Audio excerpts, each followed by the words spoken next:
In the summer of 2000, Jen's grandfather shot at a Sasquatch after receiving a distress call from her and her friends over a walkie-talkie.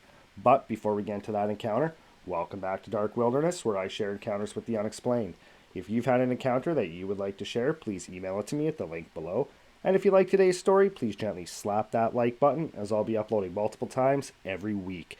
So when you feel something pushing on you from outside the tent, don't forget to grab that subscribe button so you don't miss out on any future content. Now, let's get into today's encounter. Today's encounter comes from Jenn, and it happened in the summer of 2000 when she was on summer break from high school between grade 11 and grade 12.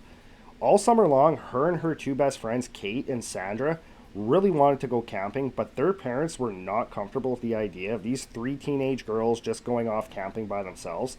So Jen's dad had this idea that they could go camping at Jen's grandfather's farm. His farm's located about 2 hours north of Winnipeg, just outside of a small town called Lundar, Manitoba.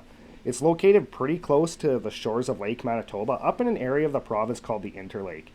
The Interlake is a whole big area located in Manitoba, in between Lake Manitoba and Lake Winnipeg, and it's an area full of farms, dense forests, lakes, rivers.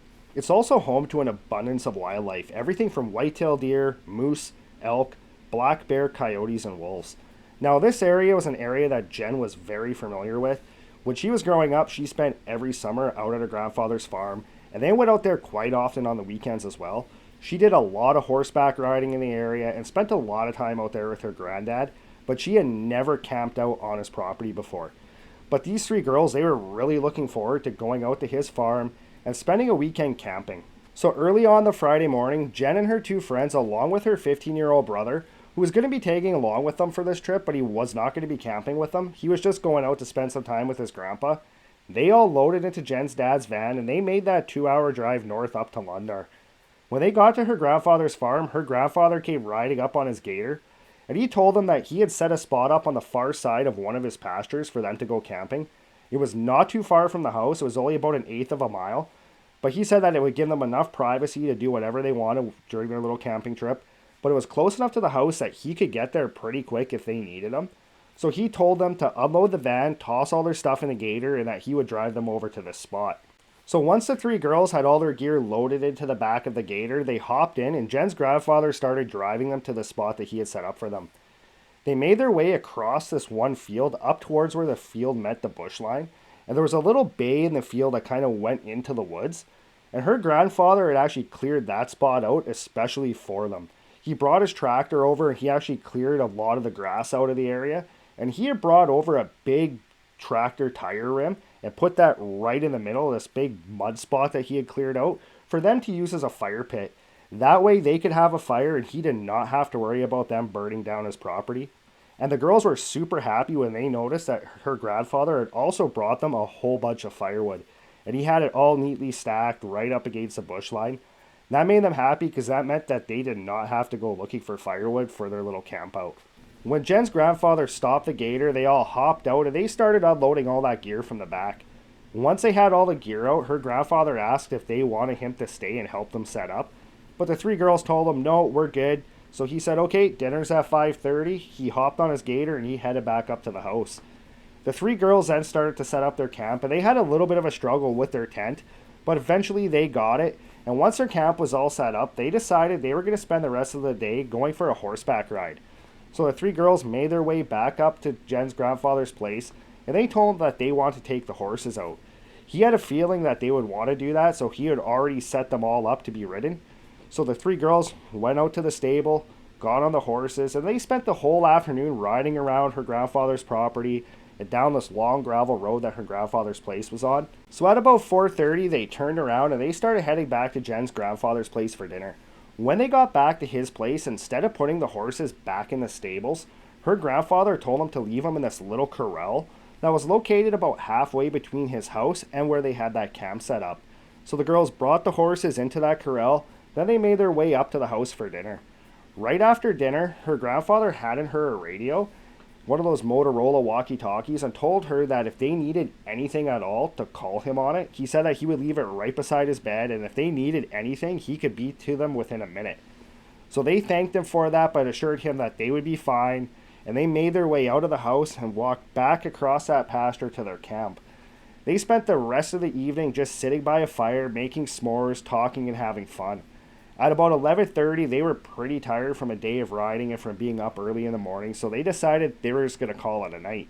So they climbed into the tent and they went to sleep. Sometime in the middle of the night, Jen's friend Kate woke up to the sound of those horses going crazy in the corral. So she leaned over, woke up Sandra and Jen. Now the three girls were sitting up listening to these horses as well. Jen ended up grabbing the radio and calling her grandfather, and she told him that something was spooking the horses, that they were going crazy.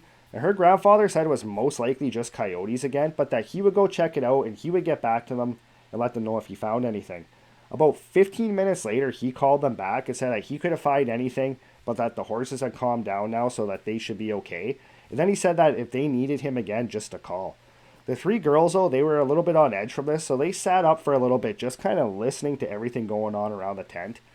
Finally, they calmed down and they went back to sleep. Sometime later, Jen was woken up by the sound of something really heavy moving just outside the tent. She heard really heavy footfalls along with really deep breathing from what she described as something with an enormous lung capacity. Just real deep breaths right outside the tent.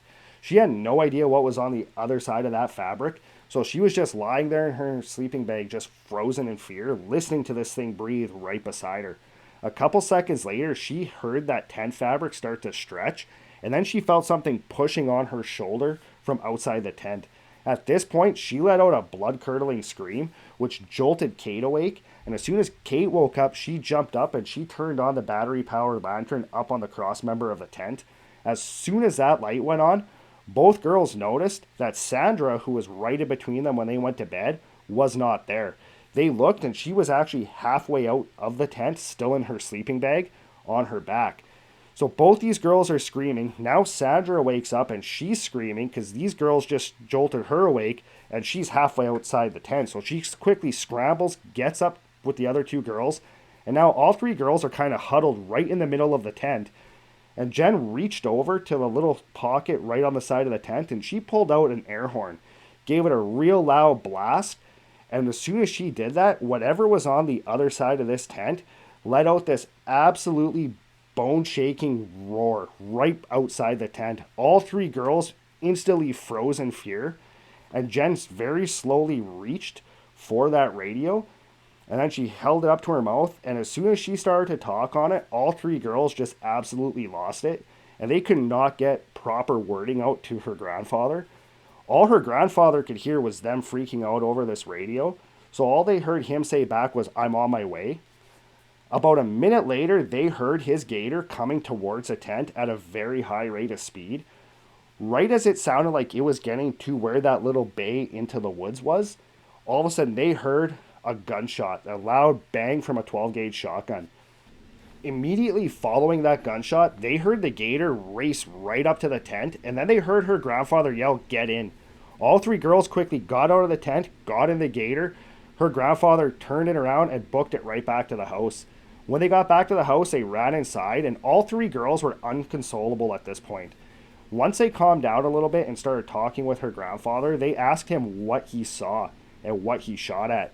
And he told them when he pulled his gator into that little bay, he saw right on the edge of the tree line, just to the right of the tent, he saw this 11-foot tall Sasquatch with red eyes looking directly at the tent.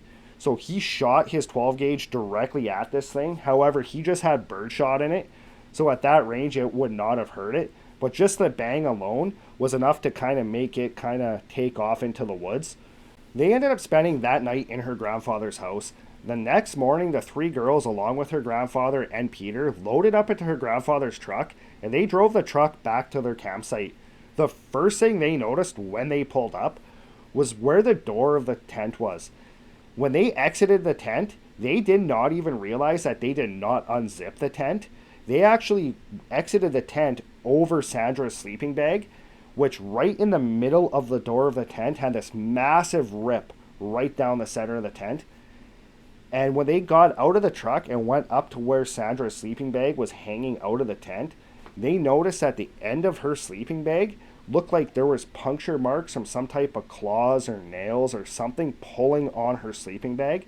and they also found a couple of spots on the ground that almost looked like partial footprints. So they quickly gathered up all their gear and they brought it back up to her grandfather's house. Now, they don't have any proof that those horses going crazy had anything to do with that Sasquatch, but they're pretty sure that that's more than likely what caused them to be so spooked. Her grandfather at that point had lived in that house for over 45 years, and he had never had a sighting or witnessed anything Sasquatch related until that night. However, after that night, he had a couple of other real brief encounters with a Sasquatch. Whether or not it was the same one or a different one, he's not too sure. But just kind of left him wondering back then where this thing came from, whether it was always in the area or if maybe it saw the girls when they were horseback riding and followed them back to his property. Her grandfather has since passed, so she can't ask him any more questions. But her advice and her friend's advice is, if you're going camping, it doesn't matter where, just always pay attention to the little subtleties.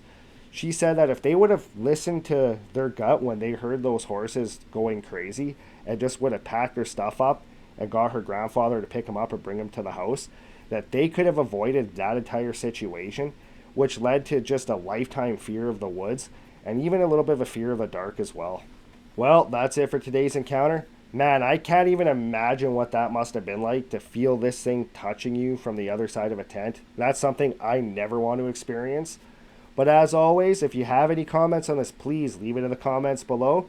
And as always, thanks for joining us. And if you haven't done so already, when you feel something pushing on you from outside the tent, don't forget to grab that subscribe button. And I'll see you next time.